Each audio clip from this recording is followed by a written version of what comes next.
claro, né, que essas medidas, elas, a princípio, podem ser consideradas ou não crime eleitoral, para a gente realmente entender.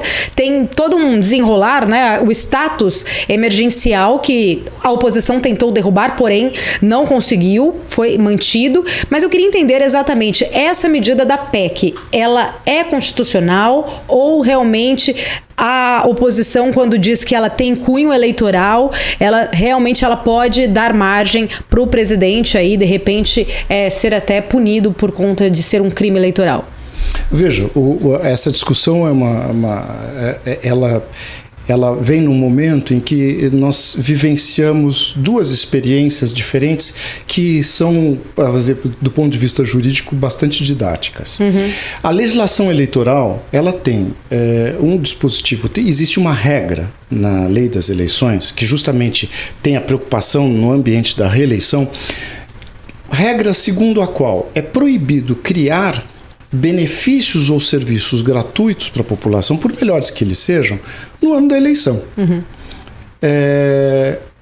Esses benefícios, eles podem ser distribuídos e esses serviços podem ser prestados desde que eles já estejam em execução no exercício financeiro anterior, no ano anterior, e estejam previstos em lei. Exatamente para não haver esse casuísmo. Sim, você criar benefícios, todos eles no ano da eleição, em que a população tem aquela sensação de conforto, de atendimento, etc.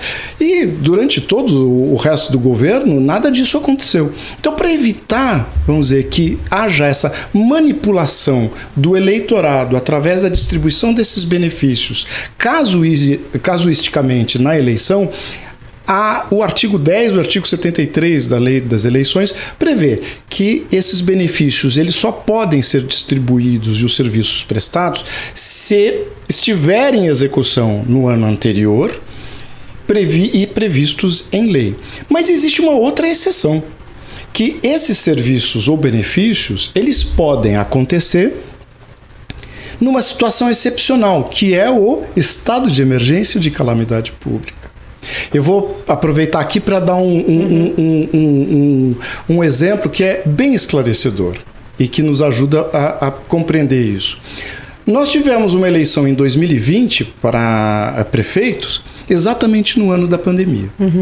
Então nós tínhamos uma situação de fato em que os municípios precisavam atender a população com novos benefícios que não estavam previstos em lei, porque a pandemia não existia em 2019. Então, por exemplo, uma distribuição de alimentos em escolas. As crianças das escolas municipais, elas vão lá não só para aprender, mas também para se alimentar num país tão pobre quanto o nosso. Muito bem, de repente as aulas foram suspensas e essas crianças ficaram sem alimentação. Então precisou-se criar um novo benefício que era uma distribuição. Por exemplo, aqui em São Paulo, cada município teve uma alternativa, mas aqui em São Paulo, por exemplo, na capital, houve a distribuição de vouchers, de cartões para que as famílias pudessem se socorrer. Isso não estava previsto em lei, etc. A partir de quando isso se tornou possível? Quando o Legislativo reconheceu esse estado de calamidade pública e também de emergência, e aí o poder público municipal se viu autorizado a atender essa necessidade. Vamos agora para o nosso caso. Assim, o reconhecimento do estado de emergência, ele vem do reconhecimento de uma situação de fato importante, em que a população está sofrendo, vamos dizer, essa situação emergencial, imprevista. Ninguém previa isso, tá certo?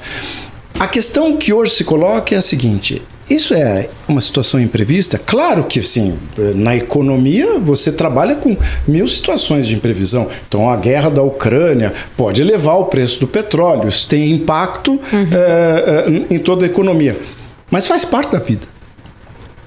Isso não... Assim, se a guerra fosse aqui, a gente podia dizer, tem um estado de emergência ou de calamidade, mas a guerra não é aqui. Sim, vamos olhar para os outros países. Está todo mundo pedindo estado de emergência ou calamidade pública por conta disso? Não. Claro que algumas medidas econômicas precisam ser tomadas, mas distribuição de benefícios diretos para a população, por quê? Porque neste momento, e a gente não está discutindo se a população precisa ou não, Pode ser que a população já estivesse precisando há muito tempo. Isso foi segurado para acontecer agora. Então, essa discussão, assim, o que acontece? Nós temos uma lei eleitoral que é infraconstitucional, que ela diz, tem uma exceção para não se aplicar essa regra. Aliás, a mesma coisa, a lei de responsabilidade fiscal. Muitas das limitações da lei de responsabilidade fiscal também cedem espaço quando existe estado de emergência ou calamidade pública. Por exemplo, você pode deslocar verbas orçamentárias e jogar para outros itens sem haver uma necessidade de uma aprovação de uma nova lei de diretrizes orçamentárias. No eleitoral, existe esse dispositivo, com essa exceção. Então, o que se faz? E é o que está me parecendo ser muito controverso. Se decreta um estado, mas sem ter uma base fática, uma necessidade tal qual a própria Constituição exige como sendo necessário. Uhum. É quase como se fosse uma desculpa burocrática. Assim, no estado de emergência pode? Então vamos decretar o estado de emergência. Uhum. Quem colocou, na verdade, o estado de emergência